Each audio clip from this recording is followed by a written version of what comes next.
తెలియజేయాలని చెప్పి కోరుతా ఉన్నాను అధ్యక్ష. ఇప్పుడు రమణమూర్తి బగ్గు గారు వచ్చారా అధ్యక్ష? మీకు చిన్న సూచన. సరపరంపరంగా ఆయన ఎన్నో ప్రశ్నలు వేశారు.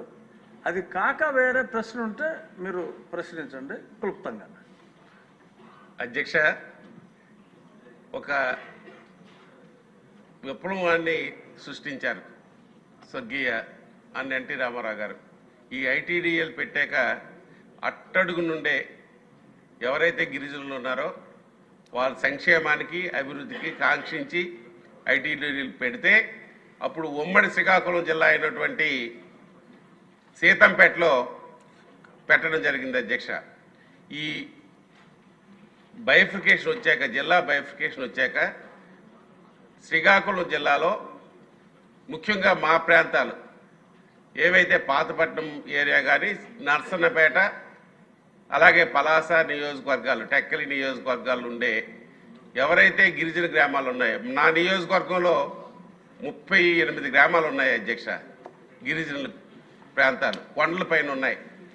ఏదైనా కావాలంటే సీతంపేట వెళ్ళే పరిస్థితి ఉండేది. ఈవేళ ఐటీడీఏ శ్రీకాకుళం జిల్లాలో లేకపోవడం వల్ల వారి సమస్యల్ని స్పందించిన వాళ్ళు పట్టించుకునే నాదురీ లేదు.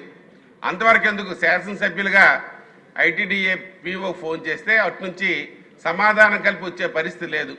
అంటే ఈ గ్రామాలు ఎవరైతే ఉన్నారో వీళ్ళకి ఏమిటి, ఎప్పటిలోగా ఐటీడీఏ శ్రీకాకుళం జిల్లాలో ప్రారంభిస్తారని గౌరవ మంత్రి గారికి మీ ద్వారా సూటిగా అడుగుతున్నాను అధ్యక్ష.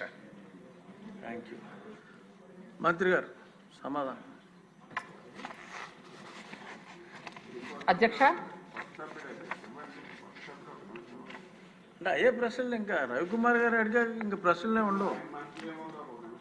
సరే, గొండు శంకర్రావు గారు. నమస్కారం అధ్యక్ష.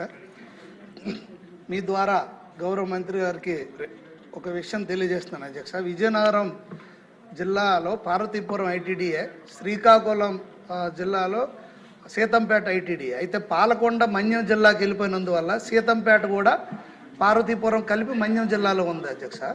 కనుక మాకు కొత్తగా ఒక ఐటీడీఏ ఇవ్వాల్సిందిగా గౌరవ మంత్రి గారికి ఈ సందర్భంగా మీ ద్వారా కోరుతున్నాను అధ్యక్ష. 2, శ్రీకాకుళంలో గిరిజనులందరూ కూడా శ్రీకాకుళం వచ్చేటప్పుడు వారికి ఈ హెడ్ క్వార్టర్కి వచ్చేటప్పుడు వారికి వసతి సౌకర్యం కోసం ఎటువంటి భవనం లేదు అధ్యక్ష. ఆ భవనాన్ని కూడా, వసతి భవనాన్ని కల్పించవలసిందిగా మీ ద్వారా కోరుతున్నాను అధ్యక్ష. మంత్రి గారు. అధ్యక్ష, గౌరవ సభ్యులు గౌత్ శిరీష గారు, కోన రవికుమార్ గారు, గొండు శంకర్రావు గారు, బొగ్గు రమణమూర్తి గారు మాట్లాడారు అధ్యక్ష.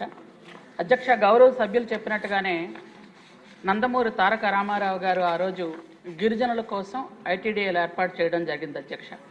ఆ రోజు నుంచి ఐటీడీఏల్లో గిరిజనులకి ఏ వస్తువులు కావాలి అన్నా అక్కడి నుంచి తెచ్చుకోవటం మనకి బాగా అలవాటుగా మారింది అధ్యక్ష. అయితే గత ప్రభుత్వంలో పరిపాలనా సౌలభ్యం కోసం జిల్లాల పునర్విభజన చేస్తున్నామని చెప్పి గొప్పలు చెప్పి ఇష్టానుసారంగా విభజన చేయడం జరిగింది అధ్యక్ష. ఆ విభజనలో ప్రజలకు ఇబ్బందులు రాకుండా చూస్తామని ప్రగల్భాలు పలికారు, కానీ నిజానికి పరిస్థితి అంతకి బాగా విభిన్నంగా ఉంది అధ్యక్ష. యాక్చువల్గా ఏంటంటే అరకు పార్లమెంట్లో ఈ చివరి నుంచి ఆ చివరికి ఉంటుంది అధ్యక్ష, 530 కిలోమీటర్లు. దాన్ని 2 నియోజకవర్గాలు, 2 జిల్లాలు చేశారు అధ్యక్ష ఒక్క పార్లమెంట్ని. మిగిలిన పార్లమెంట్లన్నీ ఒక్కొక్క జిల్లా అధ్యక్ష. 25 పార్లమెంట్లు మనకుంటే 25 జిల్లాలు చేస్తూ అరకు పార్లమెంటు మాత్రం 2 జిల్లాలు చేశారు అధ్యక్ష. అవి కూడా యాక్చువల్గా చెప్పాలంటే పార్వతీపురం మన్యం జిల్లా చిన్నదైనా కానీ అక్కడ అల్లూరు సీతారామరాజు జిల్లా మాత్రం మళ్ళీ చాలా పొడవు అధ్యక్ష, 350 కిలోమీటర్ల దూరం అధ్యక్ష జిల్లా హెడ్ క్వార్టర్స్కి రావాలి అంటే. అలాంటి పరిస్థితులు తీసుకొచ్చారు అధ్యక్ష. అయితే ఈ పునర్విభజనలో భాగంగా శ్రీకాకుళం జిల్లాలో పాలకొండ నియోజకవర్గం పార్వతీపురం మన్యం జిల్లాకు వచ్చినప్పటికి కూడా పాలకొండ నియోజకవర్గంలో ఉన్న సీతంపేట ఐటీడీఏలో పార్వతీపురం, అక్కడ సీతంపేట ఐటీడీఏలో ఉన్నటువంటి 4 మండలాలు మాత్రం పార్వతీపురం మన్యం జిల్లాకు వచ్చాయి అధ్యక్ష. అంటే పాలకొండ మాత్రమే వచ్చింది కాబట్టి 4 వచ్చాయి. మిగిలిన 20 మొత్తం అన్ని 20 మండలాలకి అది ఐటీడీఏ అధ్యక్ష. 20 మండలాల కంటే మిగిలిన 16 మండలాలు శ్రీకాకుళం జిల్లాలో ఉన్నాయి అధ్యక్ష. అంటే వివిధ నియోజకవర్గాల్లో ఉన్నాయి అధ్యక్ష. అయితే ఏ సమస్య వచ్చినా గిరిజనుల సేతంపేటకి వెళ్లాల్సి వస్తుంది అధ్యక్ష. అయితే గత 2 ఏళ్లుగా వీళ్ళందరూ కూడా మాకు ప్రత్యేకంగా ఐటీడీఏ కావాలి అని గత ప్రభుత్వానికి కోరడం కూడా జరిగింది అధ్యక్ష.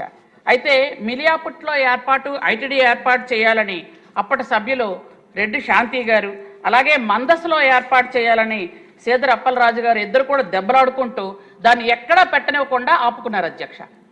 అయితే చివరికి అది ఎక్కడ ఏర్పాటు చేయలేదు, అలాగే గిరిజనులకు అన్యాయం చేసుకుంటూ వచ్చారు అధ్యక్ష. విభజన జరిగిన నాటికి ఐటీడీఏలో జిల్లా సప్లాన్ మండలాల వైపు కనీసం కళ్ళెత్తి చూడలేదు అధ్యక్ష. ఒక్క పైసా ఎక్కడ ఇవ్వలేదు అధ్యక్ష. ఎక్కడ సప్లాన్ మండలాలకు కానీ అక్కడ ఉన్నటువంటి